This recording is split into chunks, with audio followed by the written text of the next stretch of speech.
We all grow up with our parents and other adults telling us to do well in high school so we can go on to a good college, get a degree, and make something of ourselves. Today, there are still many who feel college is the only path to achieve that dream. However, there are those that feel that college should only be for a select few. Today, we'll take a look at both views and let you decide. College graduates, on average, earned 56% more than high school grads in 2015. This is the largest gap seen since 1973. Since the Great Recession ended in 2009, college-educated workers have captured most of the new jobs and enjoyed pay gains. Non-college grads, by contrast, have faced dwindling job opportunities and an overall 3% decline in income.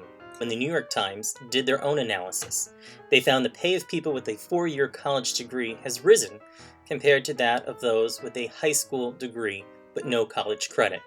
The relative pay of people who have attended college without earning a 4-year degree has stayed flat. College will also expose students to people who are not like themselves, people who have different backgrounds, cultures, and identities. This will help the student know more about the world they live in. These people they meet in college will also form a social network to help students begin their career and later in life with career advancements.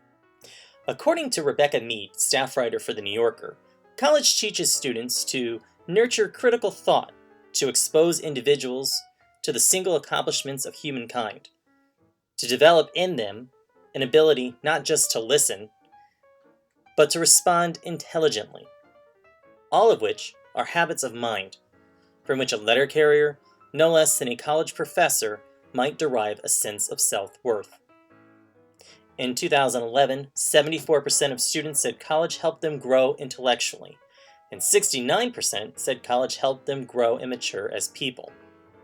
Jonathan D. Fitzgerald, a visiting professor at Eastern Nazarene College, argues the value of a liberal arts college education to employers, is that you've spent 4 years in a place where you've been forced to consider new ideas, to meet new people, to ask new questions, and to learn to think, to socialize, to imagine. If you graduate, you will get a degree, but if you are not a very different person from who you are today, then college has failed.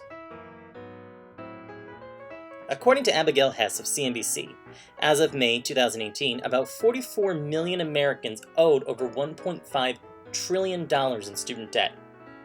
Consumer Reports found that 45% of people with student loan debt said college simply was not worth it.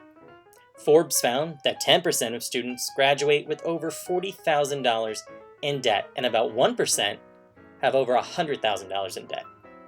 According to the U.S. Congress Joint Economic Committee, approximately 60% of 2011 college graduates have student loan debt balances equal to 60% of their annual income.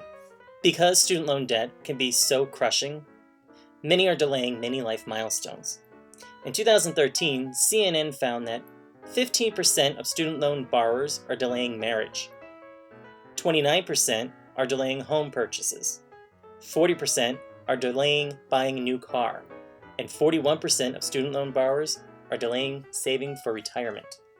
Of the 30 projected fastest growing jobs, 5 do not require a high school diploma, 9 require a high school diploma, 4 require an associate's degree, 6 require a bachelor's degree, and 6 require graduate degrees.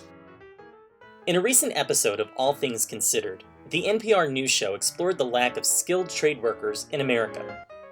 The episode explained that 70% of construction companies nationwide are having trouble finding qualified workers.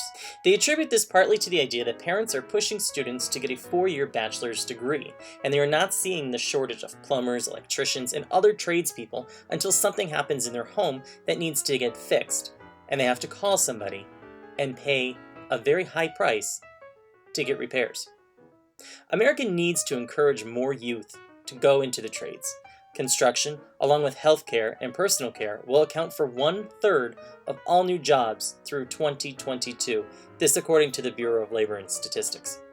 In all, some 30 million jobs in the United States that pay an average of $55,000 per year don't require a bachelor's degree. More and more students should be encouraged to attend vocational schools while in high school. Many will graduate high school with a license in a trade and ready for the workforce, where they can make excellent money and have zero debt. Now that we've explored both sides of the issue, how can we help students best decide what path is best for them? Let's take a look at some of the best practices being used by educators today to help students figure out what path is best for them. Helping students decide on what career path to take is not easy. When I asked my school's guidance counselor on just how he does this, he showed me the website Zello. Zello is a website that will guide students in looking at different career paths. It does this by having students complete interactive career, personality, and learning style assessments to help them better understand their unique interests, skills, and strengths. Each engaging assessment encourages reflection, helping students connect who they are with relevant career options. Students then personalize their Zello experience by creating a shareable online portfolio that showcases their interests, skills, and abilities. Profiles are easily updated as students gain new experiences, reflecting who they are every step of the way. Finally, students explore hundreds of careers and college options that align with their assessment results. Engaging content written at a grade 6 level, rich photography, and real-world interviews provide an authentic glimpse into their future and the critical knowledge to make informed decisions and plans. A few summers ago, I had the opportunity to work in the lower 9th Ward in New Orleans, an area that was ravaged by Katrina and still to this day feeling the effects. While there, I worked with locals, many of them high school students, accompanied by their teachers. Once they found out I am a teacher, the conversation steered towards the New Orleans schools. We talked about what they wanted to do once they graduate. Many of them spoke of a program called Youth Force NOLA, and how it helped them guide them towards the path they were eager to embark upon. The teachers spoke about how wonderful the program is, and they also spoke very highly of a woman named Claire Ackerman De Silva. She is the Director of School Support for Youth Force NOLA. Her company harnesses the power of both community and the internet to help students discover what pathway they would like to pursue after graduating high school. Some choose to go into the career field, some choose to go into college, but with Youth Force NOLA and Claire's help, they have a clear vision of what it is they would like to do.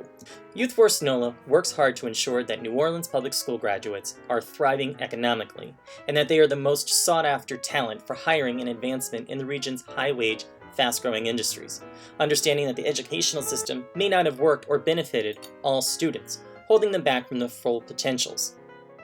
They partner with employers in high-wage industries to expose students to different career pathways and take them step by step into the workforce.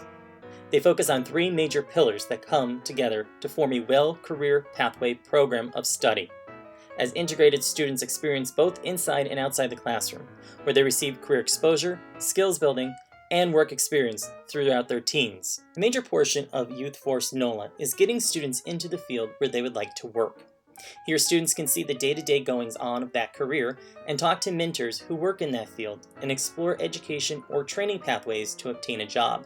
Some students enter into the training program after high school and are hired by the company, while others are given scholarships to the college to earn a degree. I got the position that I wanted in the medical field.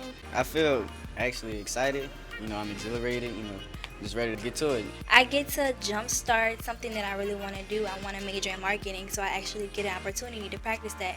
In conclusion, we see the benefits of college as well as other paths students can take for successful futures. We also see programs used by career counseling practitioners, both Zello and Youth Force NOLA. These are just 2 of many programs available to help students choose a career path. In the end, it comes down to what path feels best for the student. Our job is to help them achieve it.